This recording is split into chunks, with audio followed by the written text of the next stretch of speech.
Bismillahirrahmanirrahim. Assalamualaikum warahmatullahi wabarakatuh. Baik teman sekalian, berjumpa kembali dengan kami di mata kuliah Bahasa Indonesia. Ya.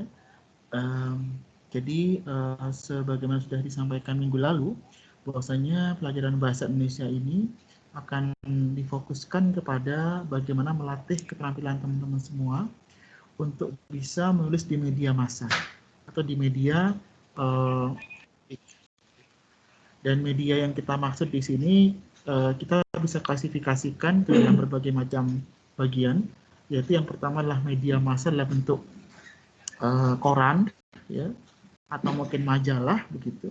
Yang kedua adalah tentang review artikel. Yang ketiga adalah tentang buku, dan yang keempat adalah tentang jurnal yang bereputasi.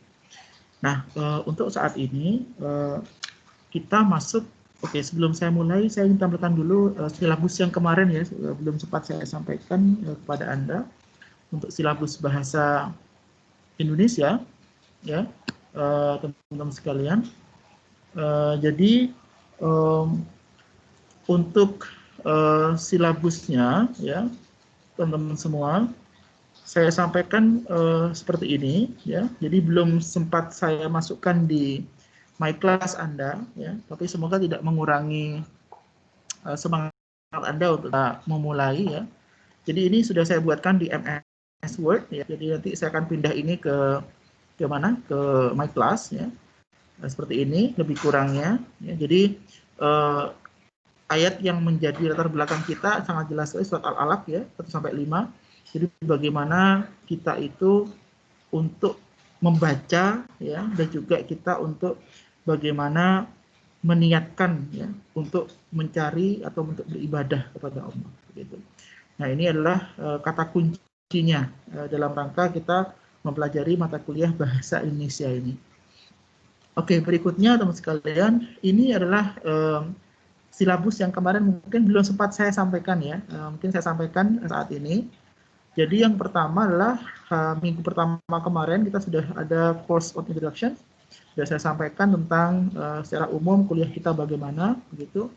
Lalu yang kedua adalah minggu ini kita masuk ke writing in mass media, ya. Jadi ini bukan praktikum tapi teorinya dulu, ya. Teorinya dulu saya sampaikan. Lalu minggu depan tanggal 1 Oktober 2020 atau minggu ketiga kita masuk ke practical applications, ya, practical applications untuk mass media, ya. Utamanya kita fokus pada media massa, ya, baik itu online maupun offline. Nah, untuk yang practical application ini, saya mencoba, ya, ini biar supaya tidak bosan, ya, ketemu saya tiap minggu juga. Saya ingin coba mengundang rekan saya, namanya Bapak Ali Rama, ya. Beliau ini sekarang adalah dosen di UIN Jakarta dan sekarang adalah PhD students di UK, di University of saya lupa nama kampusnya, tapi dia adalah mahasiswa S3 di sana dalam bidang finance. Dan dulu kita sama-sama sekolah S2 di AIUM di kampus Malaysia. Dan beliau sangat aktif sekali menulis di media massa. Jadi beliau sangat-sangat apa ya? Mungkin kalau teman-teman ketik nama dia Ali Rama, mungkin akan banyak sekali tulisan-tulisan beliau yang terkait dengan ekonomis, keuangan, dan sebagainya di media massa. Jadi beliau saya kira orang yang tepat untuk bisa sharing by experience, ya, bagaimana menulis yang baik di media massa. Insya Allah, ya, coba kita akan diskusikan minggu depan. Tes kompetensi 1, ya, kita ada tes kompetensi 1 minggu depan. Nanti ya tes kompetensi 1. Oke, suara saya terdengar ya teman sekalian, ya? Jelas ya? Halo? Ya, jelas, Pak. Oke, baik. Soalnya saya lagi buka 2 laptop ini, ya, atau 2 MS Team hari ini. Jadi MS Team dengan Anda dan MS Team dengan rapat yang lain, ya.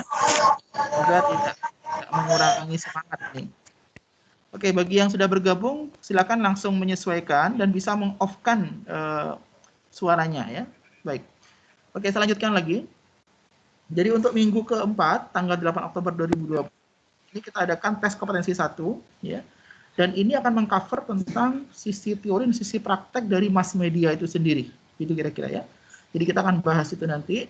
Nah, jadi nanti Anda mohon nanti akan tidak hanya sekedar mempelajari secara teorinya ya, namun juga saya akan uji sejauh mana Anda nanti paham dari sisi prakteknya.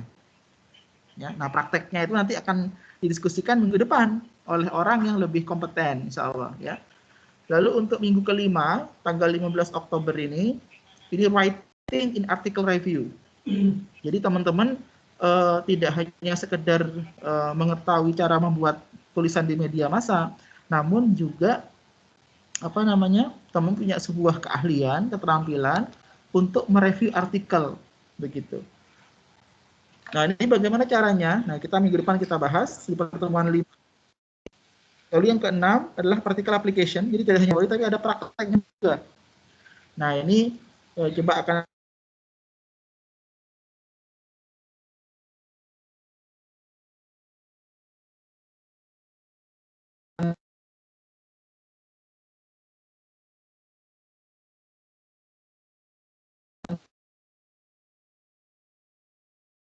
saya sampaikan. Beliau adalah dosen pada Poltek Banjarmasin di Kalimantan Selatan, ya. Nanti dan juga dari beberapa jurnal-jurnal. Nanti akan kita undang untuk sharing dengan Anda bagaimana tentang buat artikel review. Jadi mereview artikel itu bagaimana? Teman ke-8, tes yang kedua, nanti mengcover teori dan prakteknya, begitu. Lalu yang ke-9 adalah tanggal 12 ini adalah writing in book. Jadi kita akan undang Anda juga untuk bagaimana sih cara buat buku.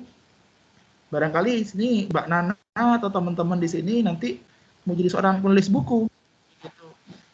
Nah, ini saya akan mengundang Dr. Agus Tribasuki, ya, dosen kita, yang memang beliau sudah punya banyak buku. Kalau Anda ketik nama beliau di internet itu banyak sekali buku beliau tuh, ya, tentang ekonometrika utamanya, tentang makro dan sebagainya, ya. Lalu tanggal 19-nya ada practical applications nanti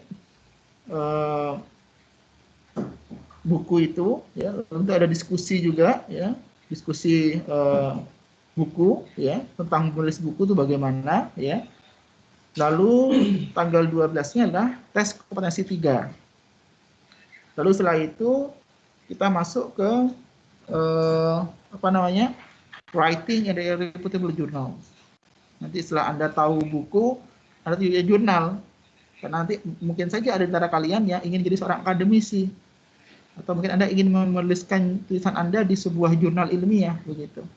Nanti kita akan undang. Lalu juga kita ada practical application-nya juga. Bagaimana sih jurnal yang berreputasi itu kayak apa sih? Dan bagaimana sih gitu. Kemudian ada practical application, ya, juga ada discussion. Ini dengan Dr. Bayu Arifianto, beliau dosen di Erlangga University, dan alumni dari New Zealand University, ya, Selandia Baru. Nanti akan sharing tentang bagaimana menulis jurnal itu. Lalu yang terakhir adalah tes kompetensi yang keempat. Jadi teman-teman sekalian, yang kemarin sudah kita buat ada 2 kali tes kompetensi, ya, maka ini kita bagi hanya 4 tes kompetensi. Ya, jadi gradingnya adalah tes kompetensi 1 hingga 4, ya, masing-masing 15%, ya. Kemudian assignment 30%, ya, attendance 5%, dan presentations nanti 5%. Apa presentasi? Nanti coba saya minta Anda untuk memaparkan apa yang sedang dan akan Anda buat. Nanti di akhir, ya, di akhir pertemuan nanti insya Allah kita buat sesi khusus untuk ini secara singkat, nggak masalah. Lalu kehadiran nanti 5%, nanti ini bisa kita setting di My Class, ya. Bagi saya masih belum siapkan My Class-nya secara maksimal, nanti saya akan susulkan pada Anda, nggak ada masalah. Bagi yang memang hadir tinggal nanti klik-klik sendiri di situ. Nah, kemudian learning outcome-nya, in the end of the course, the student are able to, yang pertama, understand the practical aspect in writing, in mass media, article review, books, and reputable journals. Jadi Anda akan dibekali gimana cara nulis di media massa, artikel review, buku, dan jurnal, teman sekalian. Nanti pada akhirnya Anda silakan milih mana yang menurut Anda bisa Anda lakukan, gitu. Yang kedua adalah apply the writing into publications. Jadi nggak hanya sekedar Anda tahu, tapi Anda sudah bisa mempublikasikan tulisan Anda, begitu. Entah itu di media massa, di artikel review, buku, atau reputable journal, begitu. Silahkan pilih salah satu atau salah berapa yang Anda mampu, ya. Nanti ini menjadi bagian daripada tugas sudah kita diskusikan kemarin. Jadi tugasnya adalah Anda bisa mempublikasikan tulisan Anda dalam bentuk media massa boleh, artikel review boleh, buku boleh, atau jurnal juga boleh, gitu. Yang ketiga adalah have a skill in writing of an appropriate technical application. Jadi Anda tidak hanya sekedar emosional tahu tentang menulis, tapi juga tahu yang benar itu seperti apa sebenarnya menulis itu. Gitu kira-kira ya. Nah ini teman sekalian, sekedar pengantar. Nanti ini sama-sama di my class, gak ada masalah ya, nggak usah dipoto, nggak usah di ini, sama-sama di my class semuanya. Intinya mata kuliah bahasa Indonesia ini bukan belajar SPOK, bukan belajar kayak kemarin Anda belajar majas, bukan. Tapi kita sudah masuk ke ranah aplikasi. Dan insya Allah akan menunjang akademis Anda selama Anda kuliah dan pasca kuliah nanti juga. Gitu, Anda punya bekal nanti, insya Allah. Begitu. Baik, ini cukup ya. Saya lanjutkan, ada pertanyaan mungkin sebelum lanjutkan. Bapak mau nanya.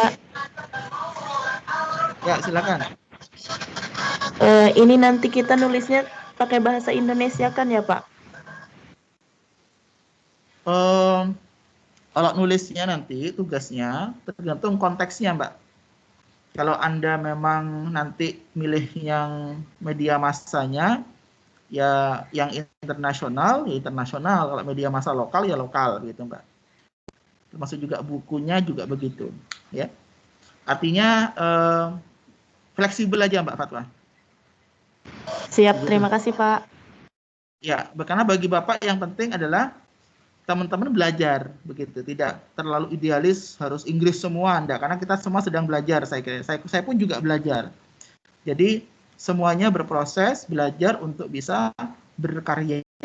Walaupun masih proses sangat sangat mendasar, nggak masalah. Ya, yang penting nanti Anda di akhir kelas ini punya sebuah karya yang dipublikasikan, dan itu nama Anda sendiri yang muncul. Nggak perlu bawa nama saya, nggak perlu bawa nama orang lain, tapi nama Anda sendiri yang tampil di situ.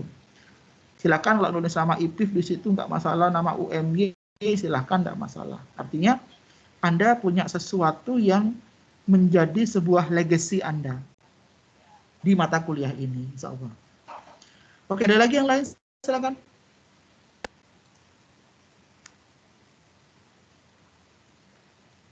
Cukup ya? Oke, saya lanjutkan kalau cukup. Tentang materi yang pertama adalah teknik menulis di media massa. Ya, oke. Anda saya kira sudah saya tunjukkan minggu lalu tulisan sederhana saya di itu sudah contoh saja, ya. Dan sekarang kita masuk ke apa sih sebenarnya media massa itu, menulis di media massa itu seperti apa sih sebenarnya, gitu kan? Jadi media massa itu sejatinya teman sekalian adalah opini sebenarnya. Opini. Nah, karena opini ya, maka dia itu terdiri dari beberapa hal. Artinya opini yang tidak ngawur begitu Mas, tapi opini yang terstruktur. Makanya kemudian dalam media massa, kalau Anda coba lihat di contoh media massa ya, dimanapun Anda lihat, itu pasti ada 3 aspek yang menjadi komponen utama. Yang pertama adalah fakta. Ada suatu fakta kejadian. Yang kedua adalah data, pasti ada. Nah, orang ekonomi kayak kita semua ini, saya kira kita sudah nggak terlalu nggak terlalu capek dengan data, ya. Karena kita sudah diajari dengan statistika dan sebagainya. Yang keempat adalah pendapat, opini, ya. And itu semua dirangkai dalam sebuah logika tersendiri, gitu, logika tersendiri. Ada logikanya di situ. Nah, logika ini tentunya dibangun dari mana? Dari informasi-informasi yang Anda baca. Baik membaca secara fisik, artinya Anda buka koran, buka buku, atau membaca secara pengalaman, bisa. Ya, jadi pengalaman orang lain atau pengalaman dari lingkungan Anda, begitu. Nah, ini berangkat yang pertama, aspek pertama dari media massa, begitu kira-kira. Yang kedua, teman sekalian, strukturnya bagaimana? Kalau Anda memang ingin mulai sekarang nih membuat media massa, tulisan di media massa. Yang pertama adalah harus ada judul, pasti. Nanti kita akan bahas judul itu bagaimana yang baik. Yang kedua adalah alinea pembuka. Lead-nya apa lead-nya? Ya. Lalu yang ketiga adalah alinea penjelas. Batang tubuhnya apa? Lalu yang keempat adalah nanti ada alinea penutup atau ending-nya seperti apa?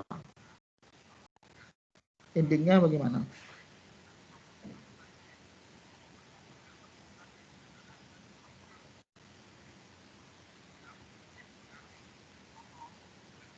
Ya. Oke, berikutnya adalah teknik menulis yang pertama, ya. Kita akan coba elaborasi teman sekalian ya dari sisi judul misalkan. Pilih tema. Ya. Tema ini beda sama judul tentang ekonomi makro, itu tema. Sesuatu yang agak general ya itu. Agak umum. Nah, judulnya apa judulnya? Misalkan dampak resesi dampak pandemi dampak resesi terhadap pengangguran misalkan. Itu adalah judul. Jadi judul itu sesuatu yang muncul dari sesuatu yang umum. Begitu sekalian. Jadi sebelum Anda punya judul, Anda punya area dulu nih. Yang Anda bahas tuh area umumnya apa, area besarnya apa. Yang kedua judul, yang ketiga adalah susun alinea pembuka. Nah, pembuka ini adalah biasanya ya pengalaman kita itu sesuatu yang awam dulu dibahas. Sesuatu yang general dibahas. Membuka sesuatu itu kan umum dulu biasanya orang itu, biar nggak kaget kan. Kalau Anda cerita sama orang kan nggak langsung to the point, tapi biasanya Anda cerita hal-hal yang umum dulu, nanti setelah itu baru ke yang spesifik kan begitu. Supaya ada pendahuluannya, maksudnya begitu. Lalu yang ketiga, yang keempat adalah uraian tema dalam beberapa alinea penjelas. Jadi setiap kali ada kalimat ya, kan dalam paragraf itu kan ada kalimat ya, dalam paragraf itu. Ada kalimat pembuka, ada kalimat penjelas. Nah, kalau penjelas itu, dia itu adalah memperkuat argumentasi pada alinea pembukanya. Begitu. Jadi ibaratnya metodenya itu adalah DM atau MD. Ya, jadi dulu dalam bahasa Indonesia ada benar MDM atau MD. Dijelaskan menjelaskan atau menjelaskan dijelaskan. Begitu. Nah, biasanya dalam konteks kalimat pembuka kemudian dijelaskan itu biasanya apa? Dijelaskan ya. Menjelaskan dan dijelaskan. Jadi DM. Jadi Anda dijelaskan dulu ya, menjelaskan dulu ya. Setelah itu Anda dijelaskan. Artinya sesuatu yang general tadi, kalau pembuka ini kan general biasanya. Lalu Anda dijelaskan setelah itu. Maksudnya apa? Nah, setelah itu teman sekalian, perhatikan format atau gaya penulisannya. Ilmiah atau populer. Kalau Anda membuat media atau membuat yang sesuatu yang non artikel, itu bahasanya bahasa populer biasanya. Bahasa agak sedikit semi informal. Jadi boleh Anda menggunakan kata-kata yang agak sedikit majasi, melebih-lebihkan. Misalkan resesi ini menghantui. Nah, itu. Resesi ini menghantui perekonomian Indonesia. Itu kan kata menghantui itu kan agak populer. Tapi kalau seandainya dalam bahasa ilmiah, bahasanya menjadi resesi ini memperburuk. Nah, gitu. Memperburuk kondisi perekonomian. Jadi konteksnya itu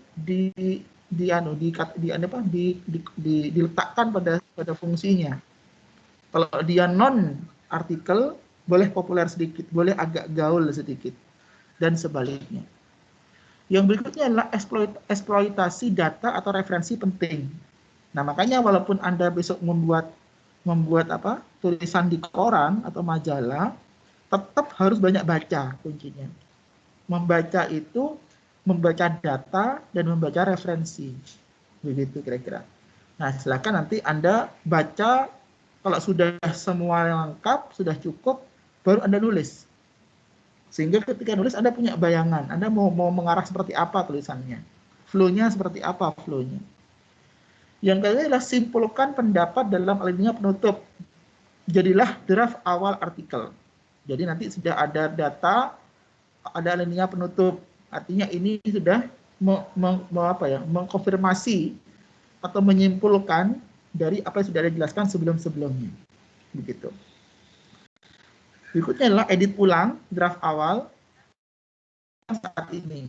Jadi judul itu sesuatu yang memang awalnya sebagai payung Anda untuk membuat tulisan, tapi judul itu nanti bisa dimodifikasi teman sekalian, karena harus berpikir kita kadang-kadang berubah-ubah ketika nulis itu. Artinya nggak konstan. Karena Anda ketika nulis kan kadang-kadang disambi-sambi kan, nulis sekarang, rehat, besok nulis lagi, besok nulis lagi. Ya. Ketika Anda sudah berhenti, nulis lagi, ibarat motor tuh dari rem satu lagi, dari gigi satu lagi. Sehingga otak kita itu kadang-kadang agak sedikit tidak runtut berpikirnya.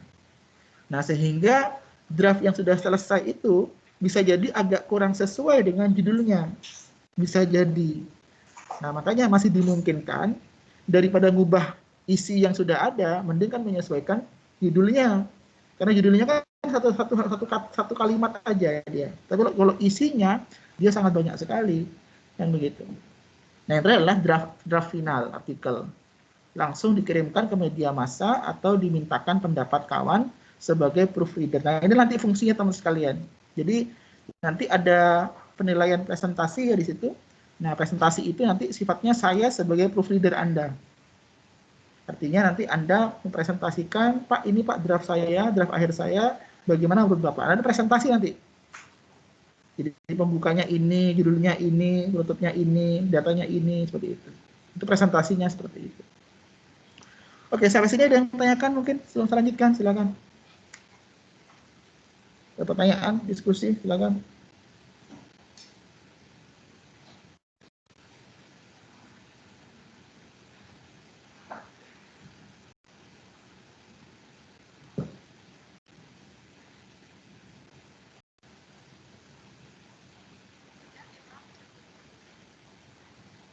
Ada pertanyaan?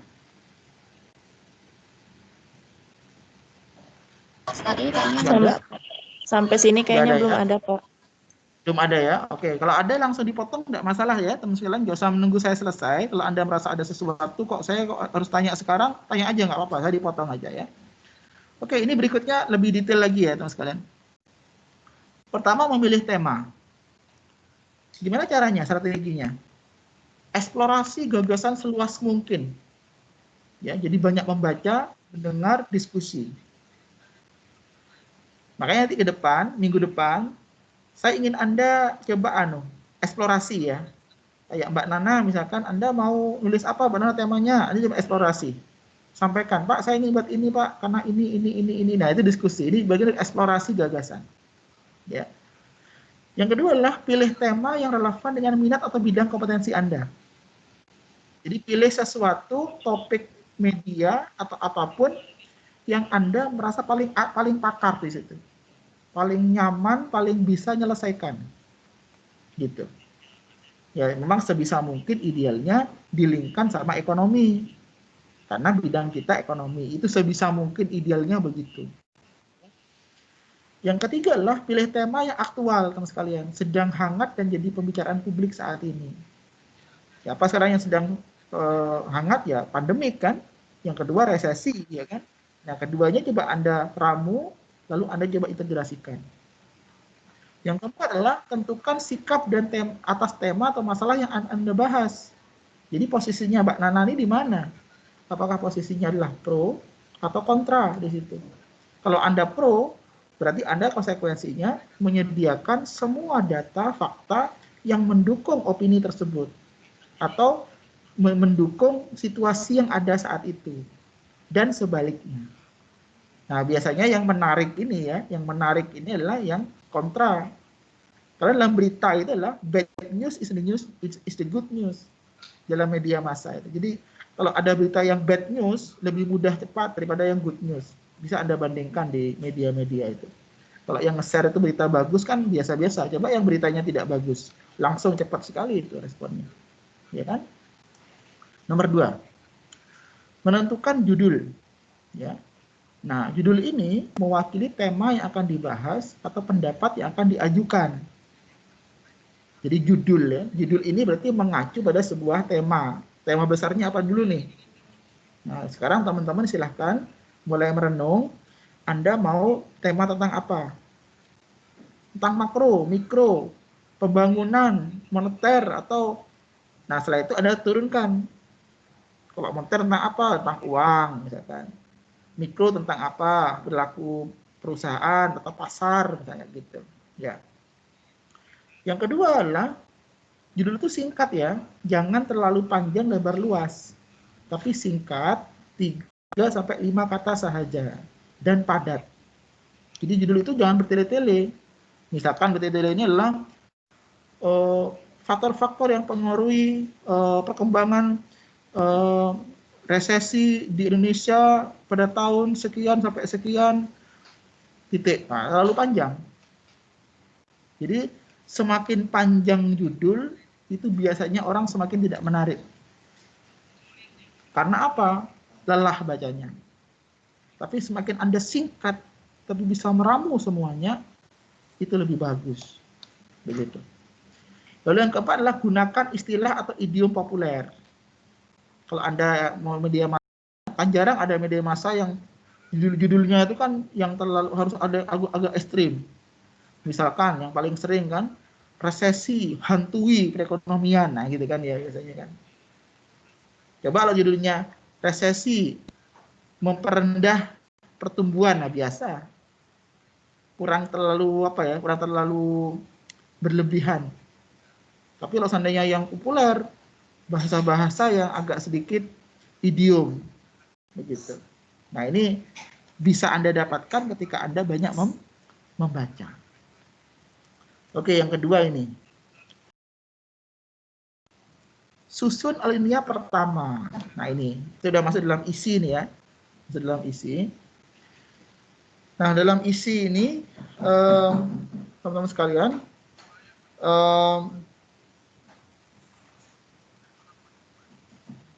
apa namanya? Satu alinea biasa mengandung satu pokok pikiran. Jadi kalau Anda besok buat paragraf ini tidak hanya untuk pelajaran bahasa Indonesia ya, tapi untuk mata kuliah lain, kalau Anda besok buat tugas, yang paling susah mahasiswa yang saya amati, masuk saya dulu belajar juga sampai sekarang adalah bagaimana Anda menyusun sebuah kalimat ya, yang itu concise and compact gitu. Jadi kalau Anda buat suatu paragraf ya, ini termasuk mereminder saya juga ya, berarti saya lebih pakar tidak, sama-sama kita belajar. Itu sebaiknya hanya ada satu pokok paragraf, satu pokok kalimat, kemudian ada namanya kalimat penjelas gitu. Makanya kemudian dalam satu paragraf itu jangan panjang-panjang, Mbak. Kadang-kadang satu halaman, satu paragraf, jangan seperti itu. Karena setiap paragraf itu harus ada namanya koherensi. Ya, coherence. Jadi harus ada kesinambungan antar paragraf. Jadi paragraf yang sebelumnya itu sebagai basis untuk menjelaskan paragraf berikutnya. Jadi ibarat orang itu ya Mbak ya, semakin membaca itu semakin haus. Gitu. Jadi kalau seandainya orang baca punya Anda itu kok semakin lama semakin pusing, Anda berarti belum bisa meramu bahasa Anda dalam sebuah konteks yang flowing, yang mengalir. Kayak air mengalir kan dari atas ke bawah ya, semakin ke bawah dia semut terus ngalir gitu. Orang yang lihat enak, yang juga merasakan enak. Tapi sebaliknya, kalau semakin pusing, berarti Anda juga pusing berarti ketika menulis itu. Kan begitu. Yang ketiga, alinea pertama mengandung pokok pikiran utama. atau tesis yang akan dipertahankan. Jadi kata pertama itu, kalimat pertama itu sesuatu yang penting. Misalkan ya, paragraf utamanya gini. Resesi sedang mengancam ekonomi Indonesia. Nah, ini kalimat utamanya ini. Paragraf utamanya ya, kalimat utama dalam satu paragraf itu. Jadi resesi sedang mengancam ekonomi atau menghantui ekonomi Indonesia saat ini. Apa penjelasnya kemudian? Penjelasnya Anda jelaskan. Hal ini ditunjukkan dengan perkembangan inflasi, misalkan ya. Sekian persen, pertumbuhan ekonomi sekian persen, pertumbuhan pengangguran sekian persen, kemiskinan sekian persen, nah gitu. Jadi diperkuat argumentasi sebelumnya itu. Itu namanya kalimat penjelas, gitu. Dan sifatnya, ya, sifatnya itu apakah menanggapi opini orang lain atau mengajukan opini tersendiri. Jadi artinya alinea pertama itu, ya, paragraf pertama, kalimat pertama itu boleh pikiran Anda sendiri, ya, atau Anda itu mengajukan opini orang lain. Misalkan, kalau opini orang lain, menurut Bank Indonesia, ekonomi Indonesia sedang diambang resesi. Nah, itu kan opininya Bank Indonesia, bukan punya Anda. Hal ini ditunjukkan dengan bla bla bla bla bla. Nah, gitu. Jadi gitu ya. Lalu yang kelima adalah pilihan bentuk alinea bervariasi. Jadi alineanya ini bisa alinea yang bersifat apa ibaratnya ya. Anda itu panjang gitu ya. Atau simple. Simple itu artinya Anda itu kalimatnya sedikit. SPOK gitu. Atau Anda bisa ditambah SPOK plus anak kalimat. Biasanya dikasih tanda yang gitu kan, dikasih tanda di mana gitu kan. Atau daripada misalnya gitu kan. Itu kan tambah-tambah lagi. Tapi kalau saran saya, sebaiknya kalimat itu jangan terlalu panjang, Mbak. Kenapa? Semakin Anda panjang punya kalimat, semakin kabur esensinya. Gitu. Karena Anda terlalu banyak berbunga-bunga bahasanya. Gitu. Pas yang kedua, orang tuh nggak bernafas, Mbak, ketika baca. Gitu. Jadi kalau terlalu panjang kalimat, nggak ada komanya apalagi, wah itu orang nggak bisa nafas nanti. Nah, jadi silakan nanti Anda renungkan ini. Yang keempat adalah susun alinea penjelas. Nah ini ya, susun alinea penjelas. Jadi teman-teman sekalian, ya. Jadi uraian pokok pikiran utama atau main idea itu menjadi beberapa pokok pikiran penunjang atau turunan.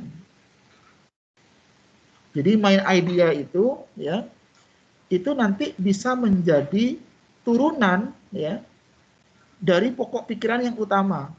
Jadi gini teman-teman sekalian. Kan nanti kan dalam konteks membuat tulisan ya, itu kan biasanya ya pendekatannya itu pendekatan umum ke khusus. Sesuatu yang umum nanti semakin lama semakin khusus, spesifik gitu. Jadi pendekatan umum ke khusus berarti apa? Induktif.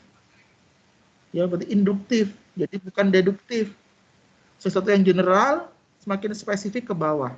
Nah, sehingga alinea sebelumnya itu akan diperjelas lagi terus ke bawah sampai dia benar-benar spesifik. Misalkan dalam skop tulisan ya, Anda mau membahas tentang isu tentang resesi ekonomi Indonesia misalkan ya, contohnya ya. Berarti Anda kan harus menggambarkan dulu tuh resesi dunia seperti apa kan? Kan secara umum dulu. Resesi dunia seperti apa digambarkan, lalu Anda turun lagi ke resesi Indonesia. Jadi artinya pokok pikiran yang di awal itu menjadi basis untuk menjelaskan pokok pikiran berikutnya. Begitu ya. Setiap pokok pikiran itu disusun dalam alinea tersendiri. Ya, saya kira ini sepakat ya. Jadi setiap ganti pemikiran, ganti alinea, atau ganti paragraf. Yang ketiga, hubungkan satu alinea dengan alinea selanjutnya dengan jembatan pikiran yang kuat. Jadi tadi Bapak katakan di awal nyambung, ada coherence, ada sambungan. Misalkan yang pertama tentang resesi ekonomi dunia, ya. Jadi alinea 1 Mas dan Mbak tentang resesi ekonomi dunia. Alinea berikutnya Mas dan Mbak itu fokus ke resesi Indonesia. Tapi apa sambungan kedua paragraf ini? Supaya nyambung, dikasih kata sambung. Apa itu? Sebelum masuk ke, setelah selesai di paragraf 1, atau alinea 1 sudah selesai, alinea 2-nya dikasih kata apa? Berdasarkan informasi di atas, nah gitu. Jadi berdasarkan informasi di atas, maka bla bla bla bla, itu kan. Jadi ada sambungannya. Ya, ada kata sambungnya di situ. Yang keempat adalah hubungkan antar alinea bisa bersifat kronologis, tadi waktu, atau spasiologis, ruang, atau kausalitas tadi ya, bisa sebab akibat. Silakan, yang penting ada sambungannya. Begitu. Berikutnya, yang kelima, mengolah gaya penulisan. Ada 3 gaya penulisan, teman sekalian. Yang pertama adalah deskripsi. Ini memberikan fakta apa adanya secara detail. Ada mendescribe, menggambarkan. Kayak punya tabel ya, digambarkan. Tabel itu isinya apa. Yang kedua adalah narasi. Narasi, ada menceritakan, menguraikan fakta secara kronologis atau spasiologis. Jadi artinya Anda itu punya runtutan sejarah. Mungkin ini biasanya ceritanya ini perkembangan ekonomi dari masa ke masa biasanya kan, sebelum reformasi, setelah reformasi itu seperti apa. Nah, itu biasanya narasi bentuknya dia. Yang ketiga adalah argumentasi. Jadi menjelaskan fakta-fakta dan sebab akibat yang melatar belakanginya. Jadi Anda memberikan sebuah alasan mengapa ini terjadi, mengapa tidak begitu terjadi. Jadi berikan sebuah alasan, reason. Ya. Lalu kembangkan gaya yang cocok dengan karakter penulis atau tema yang dibahas. Jadi Anda itu silakan Anda mau gaya yang mana ini. Apakah Anda memang ingin yang orang yang istilahnya biasa-biasa aja? Ya, kalau biasa-biasa aja itu orangnya nggak mau kontradiktif ya, nggak mau jadi orang yang terlalu kontras begitu. Ya Anda sekedar memberikan ini aja, narasi aja. Jadi kalau Anda lihat di surat kabar itu ada yang orang yang sekedar hanya monoton aja. Dia sekedar ikut arus aja. Nah itu narasi berarti dia. Tapi kalau ada yang istilahnya yang agak kritis, ya, nah itu bisa argumentasi dia. Argumen, berikan argumen dia. Jadi tidak sepakat ini karena ini, solusinya ini. Nah itu argumentasi. Gayanya berbeda. Ya. Nah setiap gaya memiliki efek yang berbeda pada pembaca, pasti. Kalau orang yang gayanya dia narasi, ya pembacanya ya orang-orang yang ya ingin sekedar hanya informasi aja. Artinya daya pikirnya nggak dibangun, gitu. Daya kritisnya nggak dibangun. Tapi seandainya dia itu argumentasi, orang diajak untuk berpikir, gitu, teman sekalian. Nah, ada termasuk yang mana ini? Nanti silakan. Nomor 6, eksploitasi data dan rujukan. Jadi bagaimanapun juga ketika Anda nanti buat tulisan di media massa, jangan lupa Anda punya data. Jangan sekedar omongan gitu. Jadi misalkan Anda mengatakan resesi sedang mengancam. Nah, itu apa? Ada buktinya enggak? Oh, ada datanya. Datanya ini dari BI, dari OJK, dari mana? Datanya ada di situ. Ya. Yang kedua adalah referensi penting untuk menunjukkan bahwa pendapat yang sama atau berbeda sudah dipertimbangkan. Itu kira-kira ya. Kemudian yang ketiga, teman sekalian, adalah kutipan data atau referensi dalam format sederhana karena panjang artikel terbatas.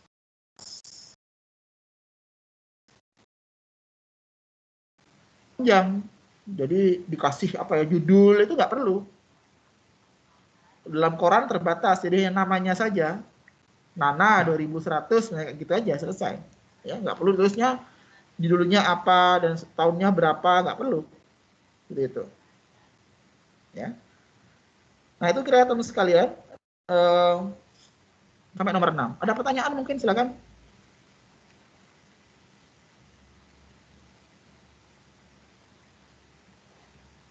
Ada yang didiskusikan belum?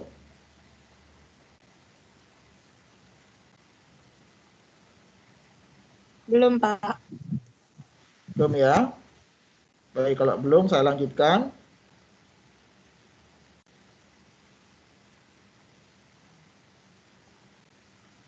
Baik, nomor 6 sudah. Kita masuk nomor 7.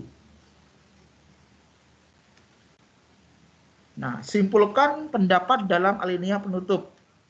Jadi setelah Anda membuat sebuah narasi dari awal, ada batang tubuhnya menjelaskan, lalu Anda menyimpulkan uraian yang terdapat dalam alinea penjelas dalam alinea penutup itu. Jadi Anda memberikan sebuah kesimpulan. Ini esensinya apa sebenarnya ini? Anda stand-nya di mana? Setuju atau tidak setuju, misalkan. Lalu konfirmasi alinea penutup atau simpulan dengan alinea pertama atau pendapat awal yang telah diajukan. Jadi Anda melakukan proses konfirmasi. Oh, ini memang betul terjadi resesi saat ini, misalkan. Berkaca dari alinea yang di awal tadi. Gunakan kalimat yang menggugah, bukan memaksakan kehendak. Jadi tadi kalimat yang sopan, tapi dia kreatif, kritis gitu. Jadi bukan emosional. Nah, tentunya kalimat-kalimat ini kan kalimat yang berasal dari sebuah narasi-narasi sebelumnya kan, artinya ada kronologi berpikirnya di situ. Jadi Anda itu ibaratnya teman sekalian, maksudnya adalah Anda mengajak saya bicara, tapi lewat sebuah tulisan begitu. Sehingga Anda ketika memahamkan saya, Anda bukan berarti memaksakan pendapat Anda, tapi Anda membuka minda mindsetnya kita semua begitu. Lalu buka kesempatan orang lain untuk berbeda pendapat, bukan merasa benar sendiri. Artinya tadi, Anda kan saya beri waktu untuk presentasi kan di akhir nanti. Tujuannya apa? Supaya Anda terbuka, open mind. Barangkali nanti ada teman Anda yang berikan masukan, memberikan saran, dan juga memberikan sebuah kritis, nggak masalah. Dalam rangka untuk lebih terbuka dengan pendapat. Begitu. 8, terakhir ini, edit tulisan. Jadi setelah selesai draft awal tulisan, apapun bentuknya, jangan tunda-tunda, segera Anda sempurnakan terus. Endapkan tulisan awal selama beberapa waktu, lalu cari inspirasi atau kesibukan, namun tetap berperhatikan deadline atau batas tenggatnya. Jadi seperti sekarang, Anda silakan kalau Anda punya banyak aktivitas, silakan, tapi jangan sampai Anda lupa dengan tugas yang Anda miliki. Tinjau ulang draft awal dan periksa dari segi substansinya, struktur argumentasi, dan gaya penulisannya. Lakukan koreksi mulai dari yang mudah, standar bahasa, validitas data, referensi, hingga yang sulit, keandalan argumentasi. Jadi Anda silakan merenungi kembali tulisan Anda itu. Biasanya, teman pengalaman saya, biasanya ketika sudah Anda selesai nulis nih, Anda baca lagi, kayak ada sesuatu yang kurang biasanya. Kayak kurang sense-nya, kurang argumentasinya, begitu biasanya. Nah, sehingga silakan dicek terus sampai Anda benar-benar merasa puas secara intelektual. Gitu. Nah, terakhir 9, menyebarkan tulisan. Jadi kirimkan draft tulisan kepada sejumlah teman atau mentor yang memahami standar penulisan yang baik, minta koreksi dan penilaian. Nah, ini kita lakukan besok ketika Anda sudah punya draft, sudah selesai, sudah sesi presentasi nanti Anda silakan di situ. Perbaikan draft tulisan berdasarkan masukan dari semua pihak dan juga pembacaan ulang sendiri. Jadikan draft final setelah itu. Kirimkan artikel ke media massa yang sesuai dengan dan minta alasan atau komentar jika artikel tidak dimuat. Nah, nanti coba kita cari bersama-sama ya. Jaga hubungan baik dengan editor opini di sebelah media sehingga tahu kebutuhan artikel semacam apa yang bisa diakomodasi media. Lalu simpan artikel yang sudah dimuat atau yang belum dimuat di media, jadikan hasanah pemikiran pribadi. Jadi kalau Anda sudah punya nanti, silakan Anda dokumentasikan sendiri, Anda simpan, linknya disimpan, draftnya disimpan, sebagai bentuk kenangan dan motivasi untuk terus berkembang. Begitu. Nah, terakhir kata kuncinya adalah menulis, jangan berhenti dan putus asa. Mengedit, jangan bosan dan cepat puas ya. mengirim tulisan, menyebarkan ke teman, mendiskusikan, dan menerbitkan sendiri. Dan jangan malu, jangan sungkan. Insya Allah semoga menjadi batu awal untuk Anda untuk berkembang dan lebih baik. Baik, saya kira itu teman sekalian sedikit pengantar untuk kalau Anda ada diskusi, ada mungkin pertanyaan dan sebagainya, silakan.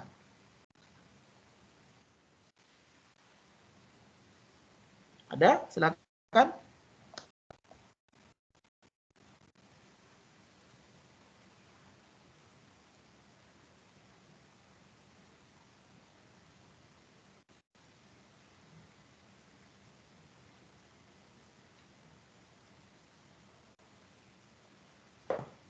Baik, kalau tidak ada, ya mungkin saya akan Anda sedikit arahan untuk minggu depan ya teman sekalian. Jadi minggu depan, insya practical applications minggu depan sesuai dengan jadwal kita ini, ya. Jadi ada practical application di situ. Jadi mungkin saya minta Anda minggu depan sudah punya minimal tema dan topiknya dulu.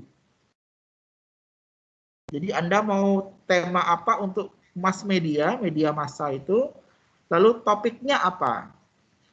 Nah, sekalian besok kita punya, saya usahakan ya, semoga beliau berkenan, karena beliau sedang di UK ini, posisi sekarang, Bapak Ali Rama ini, kalau seandainya memang beliau berkenan, beliau berarti harus siap itu 7 jam sebelum jam 1. Jadi jamnya dia itu sekitar jam 8 pagi, atau jam 7 pagi lebih kurang. Nanti kita undang beliau untuk sharing. Dan kalau Anda sudah punya tema dan topik, silakan langsung bisa didiskusikan sama beliau tuh, minta pandangan kira-kira bagaimana dan sebagainya, begitu. Ya, nanti setelah itu silakan Anda kembangkan sendiri. Kalau seandainya memang Anda fokus kepada media massa. Karena kemarin sudah kita sepakati ya, ada 4 jenis media massa, buku, artikel review atau jurnal. Nah, jadi silakan Anda pilih dari keempat ini, Anda mau yang mana sebagai penugasan Anda sendiri ya. Baik, cukup apa yang ini Anda sampaikan, silakan ada diskusi, ada aspirasi, silakan.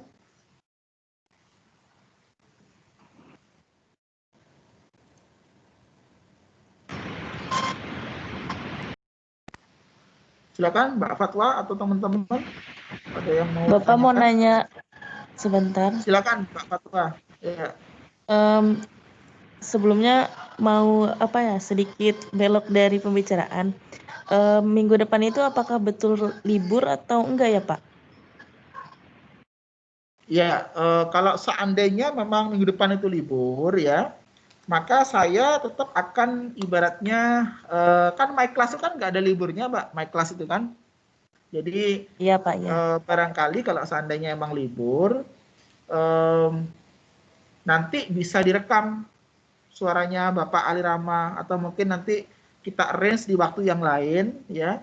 Jadi minggu depan teman-teman sekalian fokus kepada membuat tema dan judulnya aja, dan syukur-syukur sudah punya gambaran nanti kontennya seperti apa. Gitu ya Mbak Dinda, Mbak Fatwa ya. Jadi kita buat fleksibel, artinya sesuai dengan aturan yang ada. Tapi yang namanya My Class kan bisa diakses kapanpun dan dimanapun Mbak. Nanti kontennya saya letakkan di dalam My Class. Gitu ya. Oke, makasih Mbak sudah diingatkan. Ya, sama-sama. Lainnya silakan, ada lagi mungkin.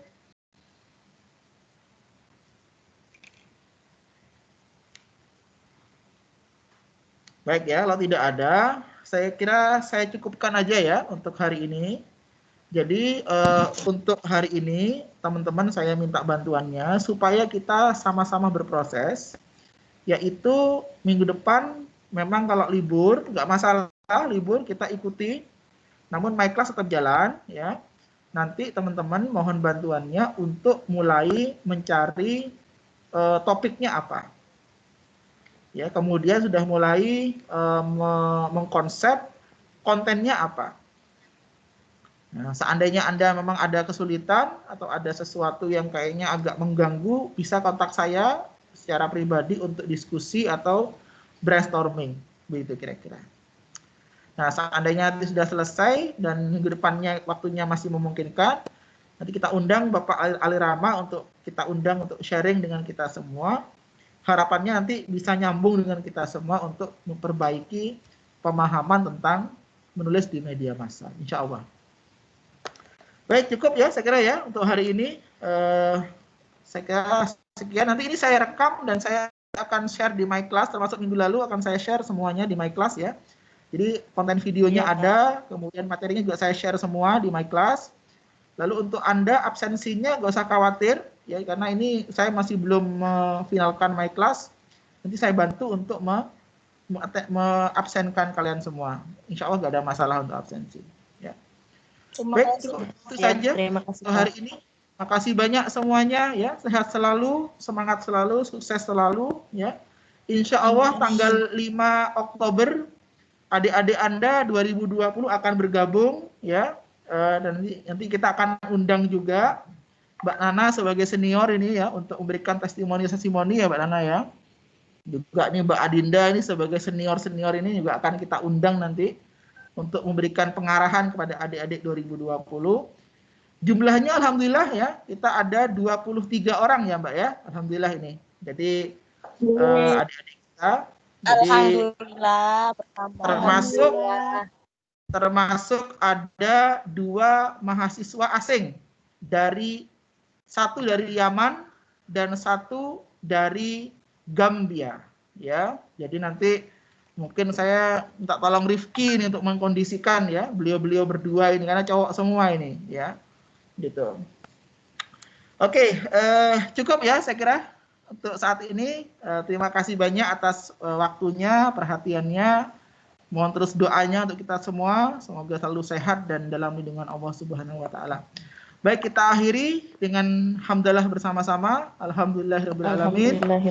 Jumpa lagi 2 minggu lagi insya Allah, atau nanti kita kondisikan, kita WA lagi ya kapan ada waktu. Yep. Saya akhiri. Wassalamualaikum warahmatullahi wabarakatuh. Waalaikumsalam warahmatullahi wabarakatuh. Terima kasih Pak. Waalaikumsalam warahmatullahi wabarakatuh. Silakan.